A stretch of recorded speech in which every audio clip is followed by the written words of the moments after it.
es simplemente así, que Zipoli no compone de otra manera, eh, porque los indígenas no iban a poder ejecutar obras más complejas, sino porque Zipoli italiano, romano y Zipoli cordobés eh, es la misma persona en algún aspecto, pero es comparable y a lo mejor me van a entender, es como una persona que experimentó conversión.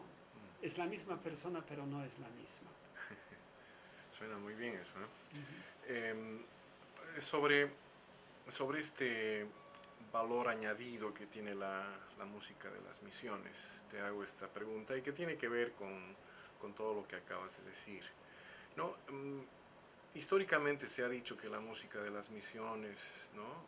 La música misional se la ha calificado como alegre, no dramática, ¿no? Como ni suntuosa como la del barroco, ¿no? De europeo de esa época, ¿no? Entonces, podríamos decir que la música, esta música de las misiones, con ese calificativo de alegre, es descriptiva de la forma de vida de los que la interpretaban, o los compositores utilizaban herramientas de composición para representar esa forma de vida, esa alegría, o la elaboración armónica estaba supeditada a la utilidad en la interpretación vocal instrumental.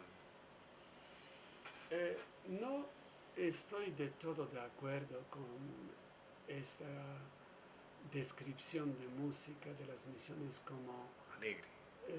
más alegre y no es una música, digamos, a veces hasta de dolor, hasta melancólica. De lo que me puedo acordar, Alcides Parejas, él en un par de entrevistas, doctor Alcides Parejas, se ha referido a esto. Eh, Primero, hasta yo hoy en día tendría mucha reserva, mucho cuidado en afirmarlo o negar, porque ha sido al menos prematuro decirlo.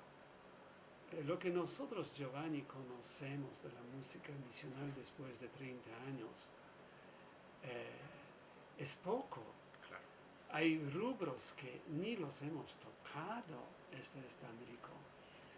Y uno de los temas, como la Semana Santa, donde hay dolor y donde más mundo indígena uno puede encontrar, ha sido poco investigado. Yo he publicado un estudio, como uno de los tempranos estudios míos, la música, la pasión y muerte de nuestro Señor Jesucristo, así lo titulé. Y puse obras otra vez para comparar estas cosas porque ya tenía conciencia yo de la diferencia del estilo catedralicio y misional y creo que no exagero cuando digo que uno de los primeros musicólogos que comenzó a insistir que siempre tenemos que hacer esta diferencia es que cuando hablamos de América, a partir de lo que se salvó en Bolivia, no podemos ya hablar de música barroca, sino tenemos que hablar música barroca catedralicia o misional. ¿No? Europa, por ejemplo, no ha tenido música barroca misional. No. Eso es América, ¿no es cierto? Y en China hay una sola misa que se ha salvado, en las Filipinas no hay nada. Entonces, de nuevo, lo que Bolivia tiene es impresionante. Pero hablando sobre este punto, el dolor es la muerte, es la pandemia, lo que vivimos en este momento. Mira, en las misiones conocían varias pandemias,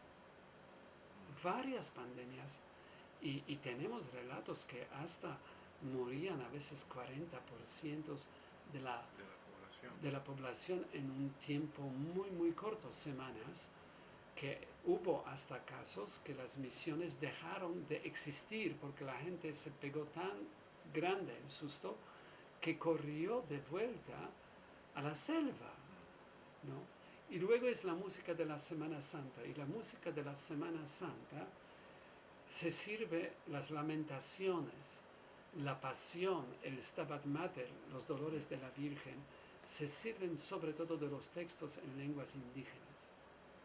Y esta música tiene un dolor en sí, ¿no? Que yo ya la conozco, pero todavía no la transmití a otros. Tiene un pensamiento, digamos, profundo, que yo desconozco de mi herencia europea, ¿no? Y esto simplemente no conocemos. Yo creo que tiene el uno y el otro, que es alegre, pero es también de cuando necesita y cuando se enfoca en otra temática sumamente dolorosa y reflexiva. ¿Por qué no adelanté tanto este estudio? Por una simple, la principal razón ha sido esta, que yo no conozco estas lenguas y simplemente ya no me da para meterme en el estudio de una lengua más y la lengua indígena. Y he probado con otros, pero la lengua del siglo XVII o XVIII y la que todavía algunos pudieran hablar de las lenguas indígenas, y hablamos de las lenguas de mojos, que realmente hablan ya personas separadas casi ya ni siquiera un pueblo, es muy difícil que haga la traducción. O primero, antes de la traducción, porque esto ya es segundo o tercero en importancia, claro que es importante, pero primero, reconstrucción del texto es muy complicado.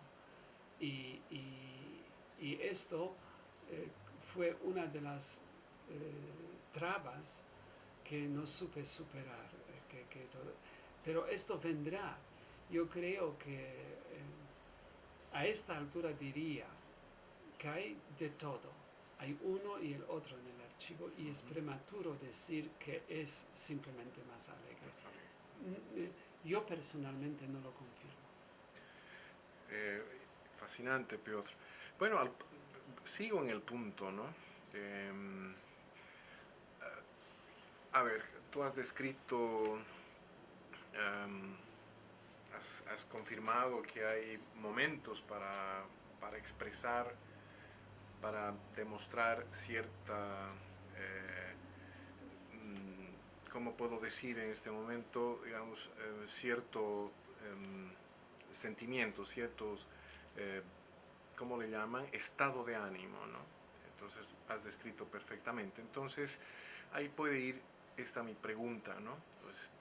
A partir de la catalogación de los títulos, de las obras, de los manuscritos, has podido constatar la existencia de música para la liturgia, música vocal, así también como instrumental. ¿Cómo valoras el hecho de que esta música fue escrita para ser una herramienta solo para la evangelización, confiriéndole un poder extraordinario, no un valor estético? O sea, no se ha creado esa música buscando un valor estético, solamente confiriéndole el poder que tiene la música para la evangelización. No, no lo veo así.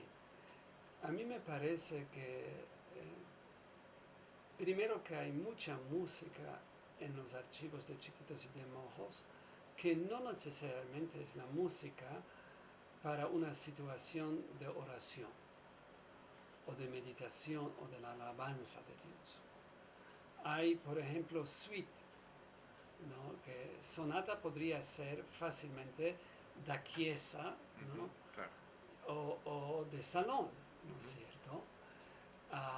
Y lo que tenemos son más da chiesa. Concerto ya es de salón, más que tendrías que tener una justificación para tocar un concierto en la iglesia. Entonces no podría ser lo que tenemos lo que habitualmente llamamos música profana. Hay algunos himnos, Pero si uno se va a Mojos, allí hay hasta música autóctona escrita en pentagrama, como los jerures y como machetero, ¿no? Hay algunos himnos, hay himno nacional, hasta en Mojos hay himno nacional de Argentina, ¿no? Y me parece que es la copia más antigua, la más antigua copia del himno nacional que tienen los argentinos en Argentina, ¿no es cierto? Esto habría que hacer el estudio.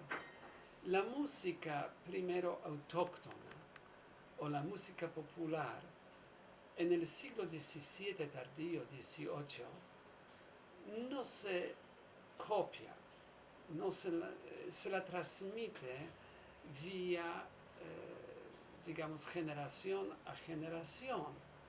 De memoria, varios de los que hacen esta música, aunque avanzados y buenos músicos, no se sirven de la notación musical. Y no es así que los misioneros despreciaban, como a veces, digamos, algunos quieren meternos esto. Es totalmente injustificable decirlo, totalmente fuera de lo académico, ¿no es cierto? Y también a veces han evaluado mi trabajo diciendo también en estos términos. No, los misioneros no discriminaban la música de ellos en nada, pero la música no sacra en el siglo XVII, XVIII, tanto en Europa como aquí, se transmite de otra forma. Tampoco tenemos la música no sacra en una abundancia como la música religiosa, digamos, en los archivos de Europa de este periodo, ¿no es cierto? ¿Por qué?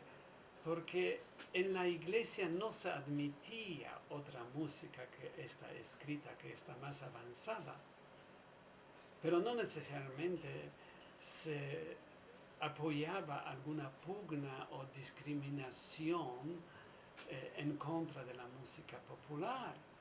Y lo vemos hasta hoy en día en Mojos más que en otras partes, pero en otras partes también se puede ver. Cuando, por ejemplo, se hacía la fiesta de Corpus Christi, increíble